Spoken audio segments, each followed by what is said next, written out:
আসসালামু আলাইকুম ওয়া রাহমাতুল্লাহি ওয়া বারাকাতুহু। আজকে বৃহস্পতিবার নামাজের প্রশিক্ষণ।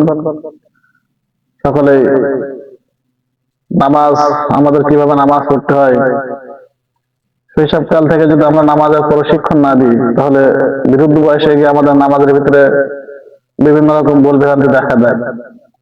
এই জন্য ছোটকাল থেকে নামাজের প্রশিক্ষণ দেওয়া বাচ্চাদের অভ্যাস করতে হয়, তাহলে বিরুদ্ধ বয়সে এসে তাদের নামাজ সঠিক থাকে। তো আজকে আমাদের মাদ্রাসার নামাজের প্রশিক্ষণে হাত কিভাবে উঠাইতে হয়, তাকবীরে তাহরিমার সময় হাত কোন পর্যন্ত উঠাইতে হয় দেখাইতেছে। হ্যাঁ, আল্লাহু আকবার, আল্লাহু আকবার, হাত উঠাই দিবে।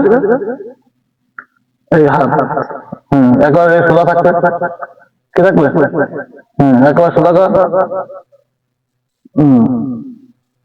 আরো সেই সোজা এরকম এরকম আছে, একটা সোজা হবে, কানের লতি বরাবর হবে এবং আঙ্গুলগুলো আসমানের দিক থাকবে, হালকা ফাঁকা থাকবে।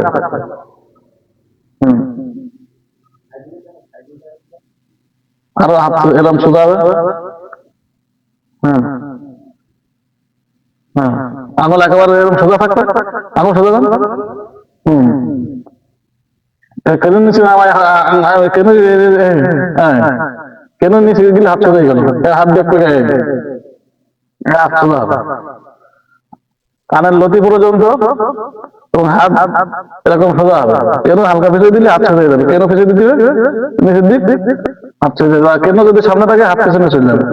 এজন্য কেন থাকবে বরাবর, কেন যদি বরাবর থাকে তাহলে হাত সোজা হবে। হাত সোজা করার একটা নিয়ম আছে, যদি কেন সামনের দিক থাকে তাহলে হাত বাঁকা হয়ে যাবে, আর কেন যদি সোজা থাকে তাহলে হাতের আঙ্গুলগুলো আসমানের দিকে সোজা থাকবে এবং তালু আসমানের দিকে থাকবে।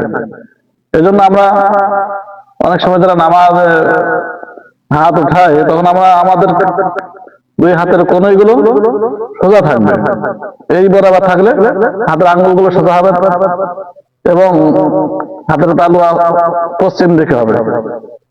আর কেন যদি এরকম হয়ে যায় সামনের দিকে তাহলে হাতের আঙ্গুলগুলো পিছনের দিকে চলে যাবে, তালু উপরের দিকে চলে যাবে, এটা হচ্ছে ভুল। এই জন্য হাতের কোন রাখতে হবে এই সোজা সোজা, তাহলে হাত সোজা হয়ে যাবে। হাতের কোনই যদি সোজা থাকে নিচে বরাবর তাহলে হাতের আঙ্গুলগুলো সোজা হবে। তো আমরা দেখলাম যে হাত কিভাবে, হাতের আঙ্গুলগুলো কিভাবে সোজা করতে হয়। তো হাতের আঙ্গুল সোজা করার জন্য প্রথম হচ্ছে এই কোনই হচ্ছে সোজা থাকতে হবে। হাত যদি সোজা থাকে তার বাহু, তাহলে হাতের আঙ্গুল সমূহ সোজা থাকবে। কি থাকবে? হাত ওঠার সময় হাতের কোনই কি থাকবে? এই কোনই সোজা থাকবে, এই কোনই সোজা থাকবে, তাহলে হাতের আঙ্গুল সোজা হবে। কি থাকবে? ভালো করে এইভাবে হাত একেবারে এরকম হবে, সোজা আঙ্গুল সোজা হবে। সবাই হাত উঠাও, হাত একবার সোজা হবে, আঙ্গুলগুলো একেবারে আসমানের দিকে এরকম থাকবে, সামনের দিকেও থাকবে না, তার জন্য কোন সোজা করতে হবে। কি সোজা করতে হবে? কোন সোজা করলে হাত সোজা হয়ে যাবে, কোন সোজা করলে হাত সোজা হয়ে যাবে।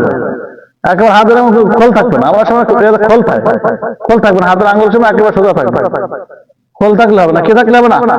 আর হাতের আঙ্গুলে ফাঁক করা থাকলে হবে না। একবার হাতে লাগানো থাকবে, হালকা থাকবে। যদি এরকম ফাঁক হয়ে যায় তাহলে হবে না। এর হয়নি, হাতে লাগাইতে থাকবে, আঙুল থাকবে কি লাগানো থাকবে, লাগানো থাকবে। রমজান আর ফাঁক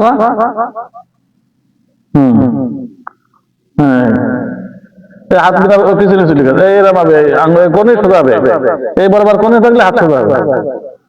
তাহলে কোনো এরকম থাকবে না, গায়ে লাগাইতে থাকবে, তাহলে হাত সোজা হবে। হাত সোজা আঙুল বিকে গেছে, আঙুল হলে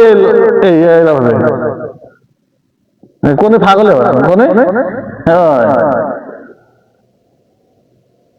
আঙুল সোজা না। কি অবস্থা হাতেরও?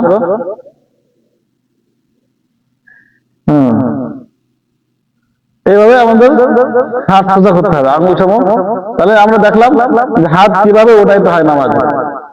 এই জন্য আমাদের প্রথম এই হাত সোজা করতে হবে, যে হাত ওয়ালের গায়ে মারার পরে হাত যেভাবে আঙুল থাকে, এই আমরা ওয়ালে হাত মারলাম, এর যেরকম সোজা থাকে, আমাদের ওঠানোর সময় হাত এভাবে স্বাভাবিক থাকবে হালকা, এবং কোণে থাকবে নিচের দিকে স্বাভাবিক ঝোঁকানো। কোণে যদি সামনে থাকে হাত পিছনে চলে যাবে, কোণে যদি পিছনে চলে যায় হাত সামনে যাবে। আবার কোণে এরকম ফাঁক করলে হাত আঙ্গুল সময় কাত হয়ে যাবে। এর জন্য হাতের আঙ্গুল সোজা করার জন্য আমাদের সব থেকে প্রথম জরুরি হচ্ছে কোণে ঠিক রাখা।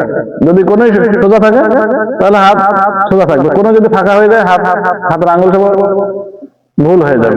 তো আল্লাহ তাআলা আমাদেরকে সহিহ মাসআলা শেখার তৌফিক দান করুন।